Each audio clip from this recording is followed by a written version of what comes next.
man who thought his way into partnership with Thomas A. Edison.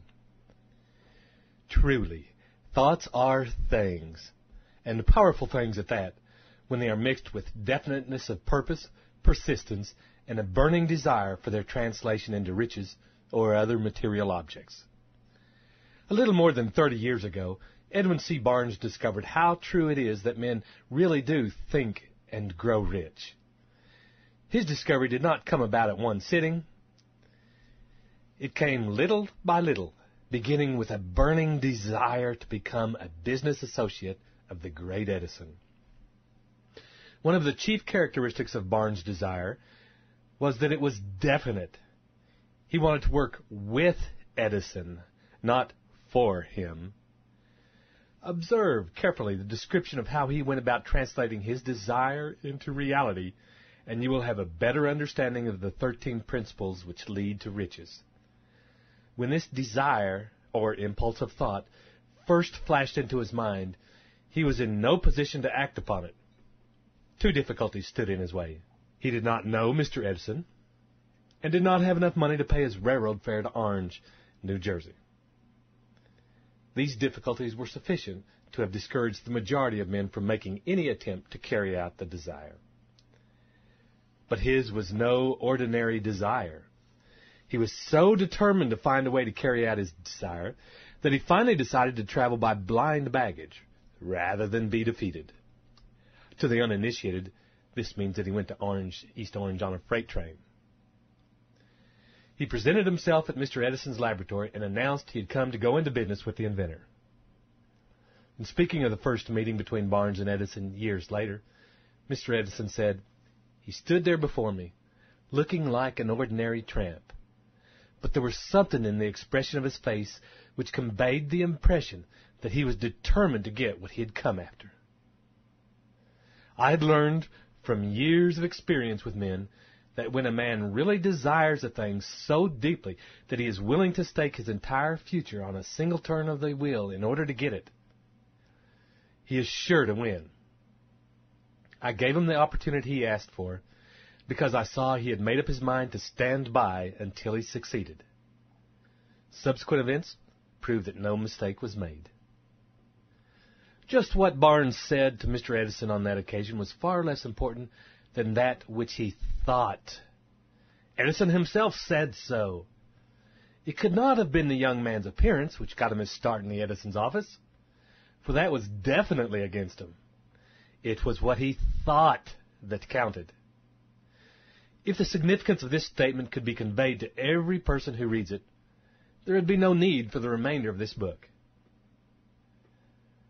Barnes did not get his partnership with Edison on his first interview. He did get a chance to work in the Edison offices at a very nominal wage, doing work that was unimportant to Edison, but most important to Barnes, because it gave him an opportunity to display his merchandise where his intended partner could see it. Months went by. Apparently nothing happened to bring the coveted goal which Barnes had set up in his mind as his definite major purpose. But something important was happening in Barnes' mind. He was constantly intensifying his desire to become the business associate of Edison. Psychologists have correctly said that when one is truly ready for a thing, it puts in its appearance. Barnes was ready for a business association with Edison. Moreover, he was determined to remain ready until he got that which he was seeking. He did not say to himself, well, what's the use? I guess I'll change my mind and try for a salesman's job. But he did say, I came here to go into business with Edison, and I'll accomplish this end if it takes the remainder of my life. He meant it. What a different story men would have to tell if they would only adopt a definite purpose and stand by that purpose until it had time to become an all-consuming obsession. Maybe young Barnes did not know it at the time, but his bulldog determination, his persistence in standing back of a single desire, was destined to mow down all opposition and bring him the opportunity he was seeking. When the opportunity came, it appeared in a different form and from a different direction than Barnes had expected. That is one of the tricks of opportunity. It has a sly habit of slipping in by the back door, and often it comes disguised in the form of misfortune or temporary defeat. Perhaps this is why so many fail to recognize opportunity. Mr. Edison had just perfected a new office device, known at that time as the Edison dictating machine, now the Ediphone. His salesmen were not enthusiastic over the machine. They did not believe it could be sold without great effort. Barnes saw his opportunity. It had crawled in quietly, hidden in a queer-looking machine that interested no one but Barnes and the inventor. Barnes knew he could sell the Edison dictating machine. He suggested this to Edison and promptly got his chance. He did sell the machine. In fact, he sold it so successfully that Edison gave him a contract to distribute it and market it over all the nation. Out of that business association grew the slogan, "Made by Edison and installed by Barnes." The business alliance has been in operation for more than 30 years. Out of it, Barnes has made himself rich in money. But he has done something infinitely greater. He has proved that one really may think and grow rich. How much actual cash that original desire of Barnes has been worth to him, I have no way of knowing. Perhaps it has brought him $2 or $3 million. But the amount, whatever it is, becomes insignificant when compared with the greater asset he acquired in the form of definite knowledge that an intangible impulse of thought can be transmuted into its physical counterpart by the application of known principles. Barnes literally thought himself into a partnership with the great Edison. He thought himself into a fortune. He had nothing to start with except the capacity to know what he wanted and the determination to stand by that desire until he realized it. He had no money to begin with. He had but little education. He had no influence. But he did have initiative, faith, and the will to win. With these intangible forces, he made himself number one with the greatest inventor the world has ever known. Now, let us look at a different situation and study a man who had plenty of tangible evidence of riches, but lost it because he stopped 3 feet short of the goal he was seeking. One of the most common causes of failure is the habit of quitting when one is overtaken by temporary defeat. Every person is guilty of this mistake at one time or another. An uncle of R.U. Darby was caught by the gold fever in the gold rush days and went west to dig and grow rich. He had never heard that more gold has been mined from the brains of men than has ever been taken from the earth. He staked a claim and went to work with pick and shovel. The going was hard, but his lust for gold was definite. After weeks of labor, he was rewarded by the discovery of the shining ore. He needed machinery to bring the ore to the surface. Quietly, he covered up the mine, retraced his footsteps to his home in Williamsburg, Maryland, told his relatives and a few of the neighbors of the strike. They got together money for the needed machinery, had it shipped. The uncle and Darby went back to work in the mine. The first car of ore was mined and shipped to a smelter. The returns proved that they had one of the richest mines in Colorado. A few more cars of that ore would clear the debts. Then would come the big killing in profits. Down went the drills. Up went the hopes of Darby and Uncle. Then something happened. The vein of gold ore disappeared. They'd come to the end of the rainbow, and the pot of gold was no longer there. They drilled on, desperately trying to pick up the vein again, all to no avail. Finally, they decided to quit. They sold the machinery to a junk man for a few $100s and took the train back home. Some junk men are dumb, but not this one. He called in a mining engineer to look at the mine and do a little calculating. The engineer advised that the project had failed because the owners were not familiar with fault lines. His calculations showed that the vein would be found just 3 feet from where the Darbys had stopped drilling. That is exactly where it was found. The junk man took millions of dollars in ore from the mine because he knew enough to seek expert counsel before giving up. Most of the money which went into the machinery was procured through the efforts of R.U. Darby, who was then a very young man. The money came from his relatives and his neighbors because of their faith in him. He paid back every dollar of it, although he was years in doing so. Long afterward, Mr. Darby recouped his loss many times over when he made the discovery that desire can be transmuted into gold. The discovery came after he went into the business of selling life insurance. Remembering that he lost a huge fortune because he stopped 3 feet from gold, Darby profited by the experience in his chosen work, by the simple method of saying to himself, "I stopped 3 feet from gold, but I will never stop because men say no when I ask them to buy insurance." Darby is one of a small group of fewer than 50 men who sell more than $1 million in life insurance annually. He owes his stickability to the lesson he learned from his quitability in the gold mining business. Before success comes in any man's life, he is sure to meet with much temporary defeat, and perhaps some failure. When defeat overtakes a man, the easiest and most logical thing to do is quit. That is exactly what the majority of men do. More than 500 of the most successful men this country has ever known told the author their greatest success came just one step beyond the point at which defeat had overtaken them. Failure is a trickster with a keen sense of irony and cunning. It takes great delight in tripping one when success is almost within reach. Shortly after Mr. Darby received his degree from the University of Hard Knocks and had decided to profit by his experience in gold mining business, he had the good fortune to be present on an occasion that proved to him that no does not necessarily mean no. One afternoon he was helping his uncle grind wheat in an old-fashioned mill. The uncle operated a large farm on which a number of colored sharecroppers lived.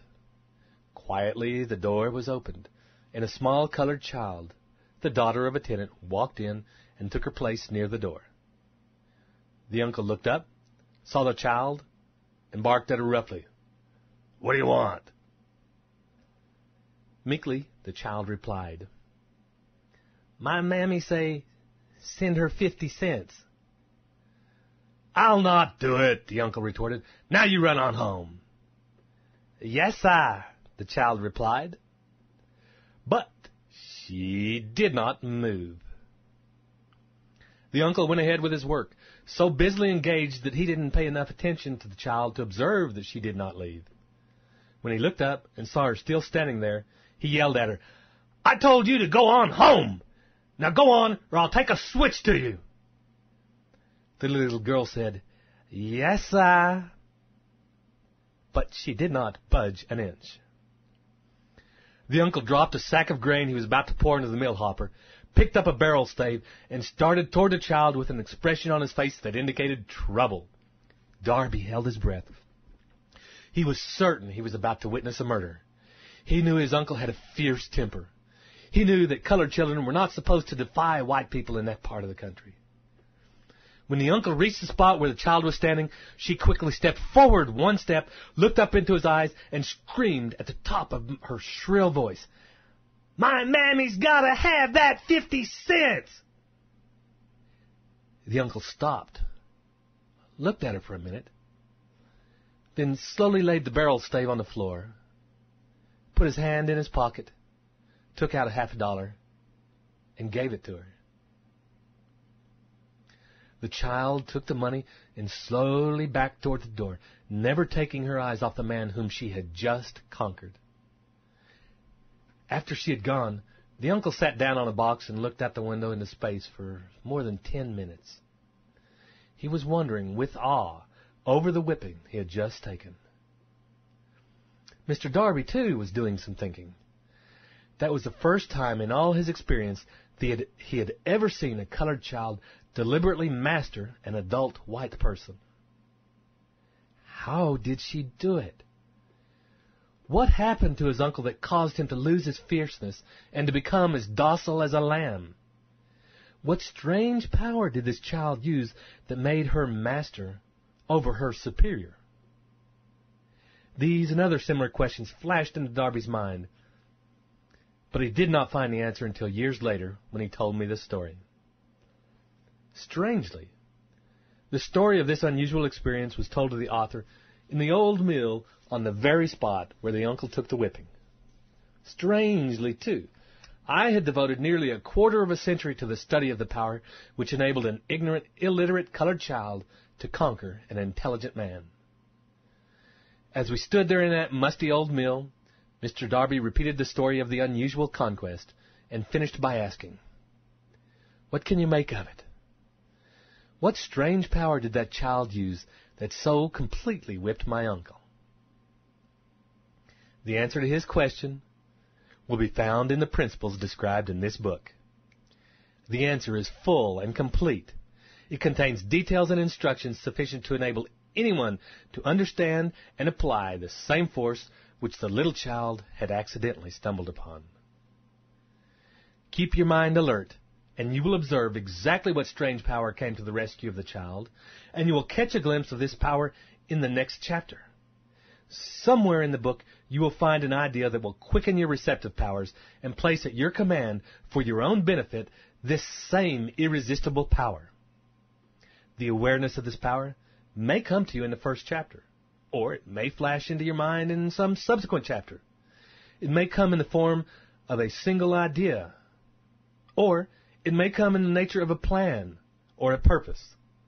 Again, it may cause you to go back into your past experiences of failure or defeat and bring to surface some lesson by which you can regain all that you lost through defeat. After I had described to Mr. Darby the power unwittingly used by the little colored child, he quickly retraced his 30 years of experience as a life insurance salesman and frankly acknowledged that his success in that field was due in no small degree to the lesson he had learned from the child. Mr. Darby pointed out, every time a prospect tried to bow me out without buying, I saw that child standing there in the old mill, her big eyes glaring in defiance, and I said to myself, "I've got to make this sale!" The better portion of all sales I've made were made after people had said no. He recalled, too, his mistake in having stopped only 3 feet from gold. But, he said, that experience was a blessing in disguise. It taught me to keep on keeping on, no matter how hard the going may be. A lesson I needed to learn before I could succeed in anything. This story of Mr. Darby and his uncle, the colored child in the gold mine, doubtless will be read by thousands of men who make their living by selling life insurance. And to all of these, the author wishes to offer the suggestion that Darby owes to these 2 experiences his ability to sell more than $1 million of life insurance every year. Life is strange and often imponderable. Both the successes and the failures have their roots in simple experiences. Mr. Darby's experiences were commonplace and simple enough, yet they held the answer to his destiny in life. Therefore, they were as important to him as life itself. He profited by these 2 dramatic experiences because he analyzed them and found the lesson they taught. But what of the man who has neither the time nor the inclination to study failure in search of knowledge that may lead to success? Where and how is he to learn the art of converting defeat into stepping stones to opportunity? In answer to these questions, this book was written. The answer called for a description of 13 principles, but remember, as you read, the answer you may be seeking to the questions which have caused you to ponder over the strangeness of life may be found in your own mind through some idea, plan, or purpose which may spring into your mind as you read.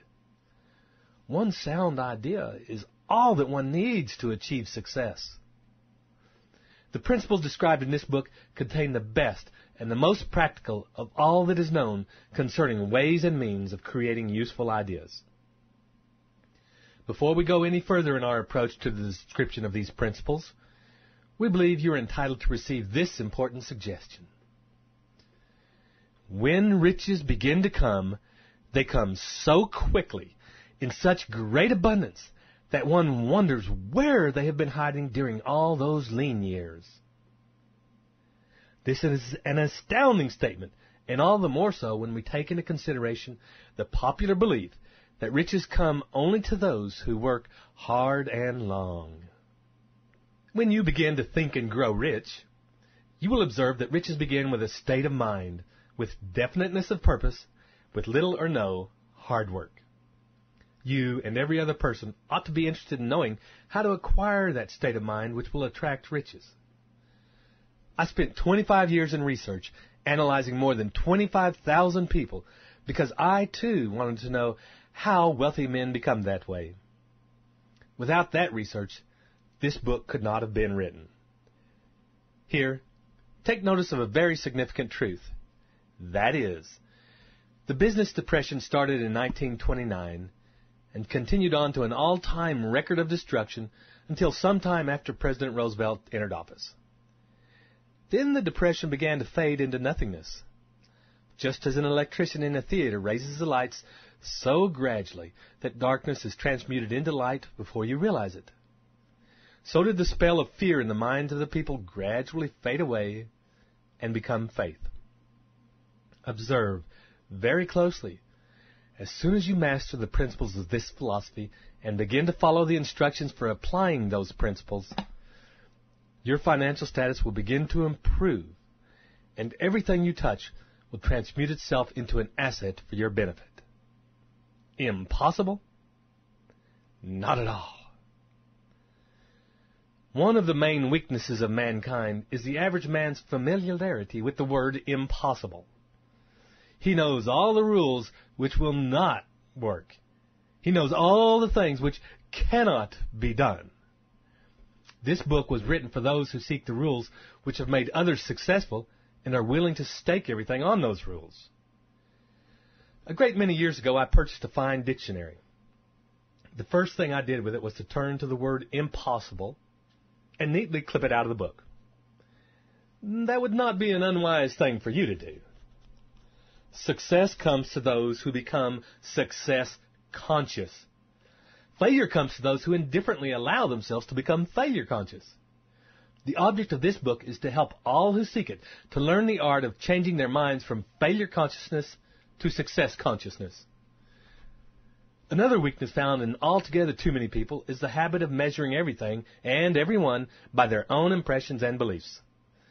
Some who read this will believe that no one can think and grow rich. They cannot think in terms of riches because their thought habits have been steeped in poverty, want, misery, failure, mediocrity, and defeat. These unfortunate people remind me of the prominent Chinese who came to America to be educated in American ways. He attended the University of Chicago. One day, President Harper met this young Oriental on the campus, stopped to chat with him for a few minutes, and asked what had impressed him as being the most noticeable characteristic of the American people. "Why," the Chinaman exclaimed, "the queer slant of your eyes. Your eyes are off slant." What do we say about the Chinese? We refuse to believe that which we do not understand. We foolishly believe that our own limitations are the proper measure of limitations. Sure, the other fellow's eyes are off slant, because they are not the same as our own. Millions of people look at the achievements of Henry Ford after he has arrived and envy him because of his good fortune, or luck, or genius, or whatever it is that they credit for Ford's fortune. Perhaps one person in every 100,000 knows the secret of Ford's success, and those who do know are too modest or too reluctant to speak of it, because of its simplicity. A single transaction will illustrate this secret perfectly.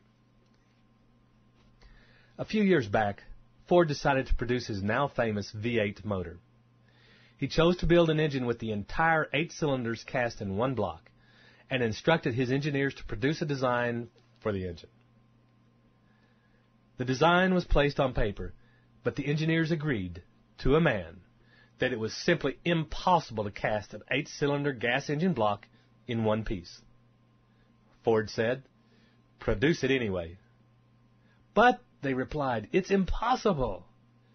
"Go ahead," Ford commanded, "and stay on the job until you have succeeded, no matter how much time is required." The engineers went ahead. There was nothing else for them to do if they were to remain on the Ford staff. 6 months went by. Nothing happened. Another 6 months passed, and still nothing happened. The engineers tried every conceivable plan to carry out the orders, but the thing seemed out of the question. Impossible.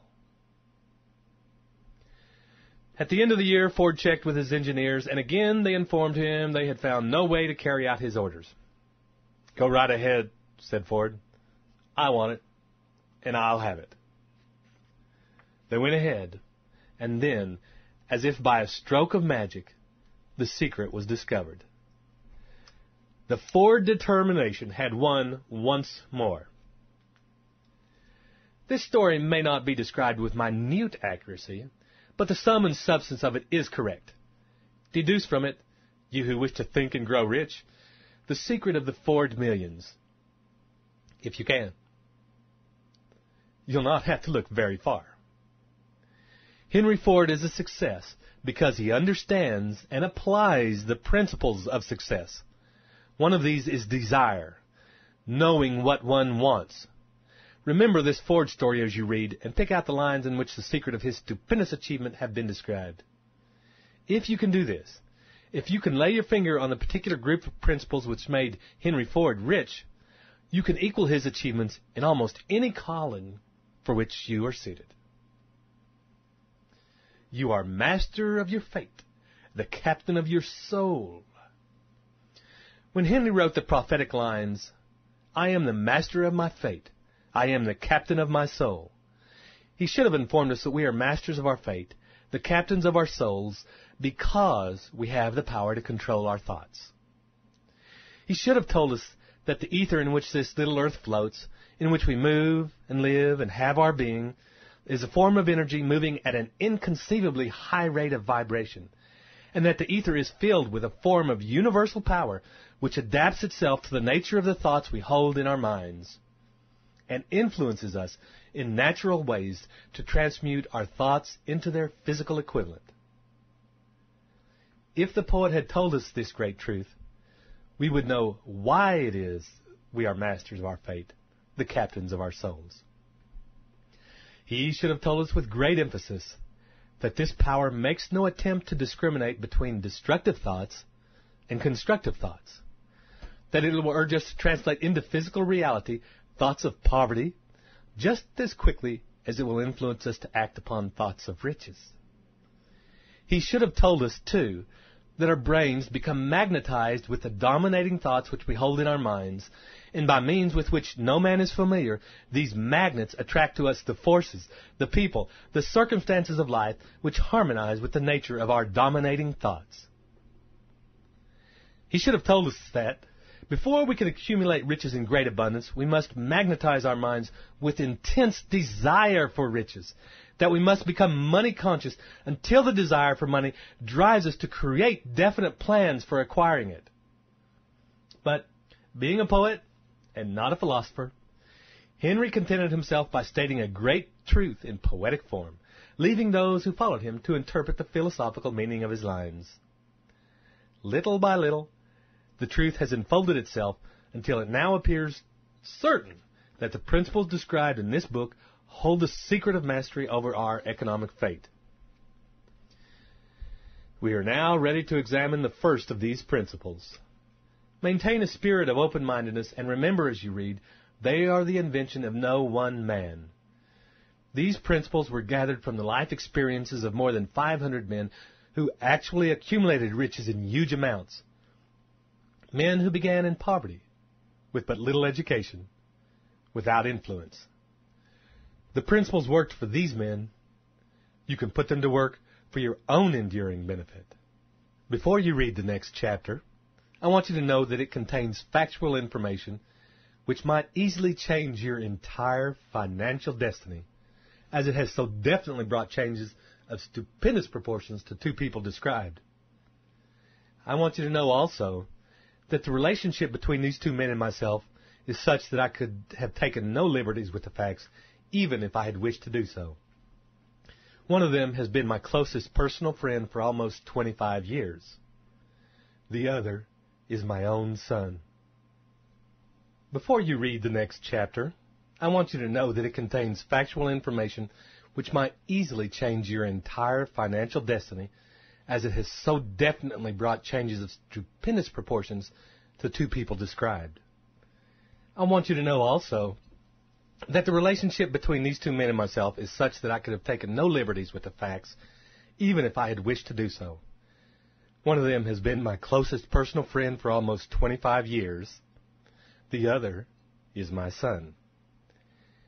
The unusual success of these two men, success which they generously accredit to the principle described in the next chapter, more than justifies this personal reference as a means of emphasizing the far-flung power of this principle. Almost 15 years ago, I delivered the commencement address at Salem College, Salem, West Virginia. I emphasized the principle described in the next chapter with so much intensity that one of the members of the graduating class definitely appropriated it and made it a part of his own philosophy. The young man is now a member of Congress and an important factor in the present administration. Just before this book went to the publisher, he wrote me a letter in which he so clearly stated his opinion of the principle outlined in the next chapter that I've chosen to publish his letter as an introduction to that chapter.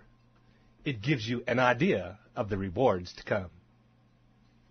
My dear Napoleon, my service as a member of Congress having given me an insight into the problems of men and women, I am writing to offer a suggestion which may become helpful to thousands of worthy people. With apologies, I must state that the suggestion, if acted upon, will mean several years of labor and responsibility for you. But I am enheartened to make the suggestion because I know your great love for rendering useful service. In 1922, you delivered the commencement address at Salem College when I was a member of the graduating class.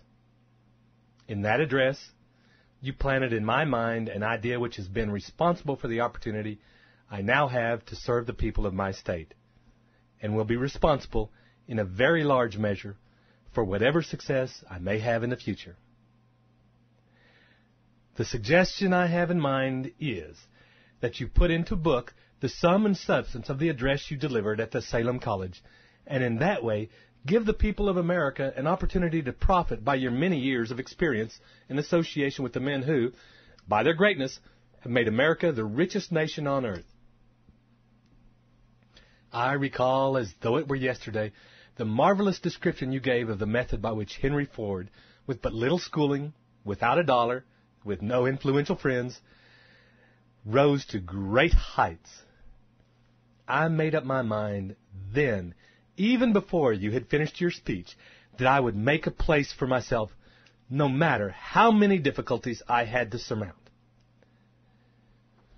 Thousands of young people will finish their schooling this year, and within the next few years.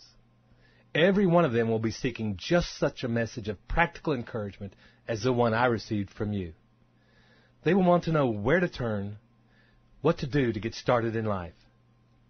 You can tell them, because you have helped to solve the problems of so many, many people.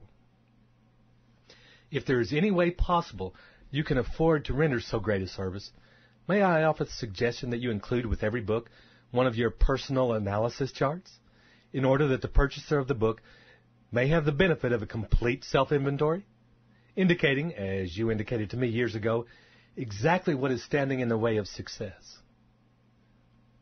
Such a service as this, providing the readers of your book with a complete, unbiased picture of their faults and their virtues, would mean to them the difference between success and failure. The service would be priceless. Millions of people are now facing the problem of staging a comeback because of the Depression.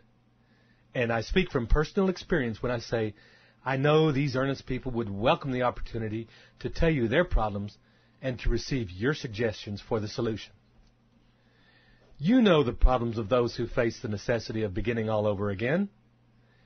There are thousands of people in America today who would like to know how they can convert ideas into money. People who must start at scratch, without finances, and recoup their losses. If anyone can help them, you can. If you publish the book, I would like to own the first copy that comes from the press, personally autographed by you. With best wishes, believe me, cordially yours, Jennings Randolph.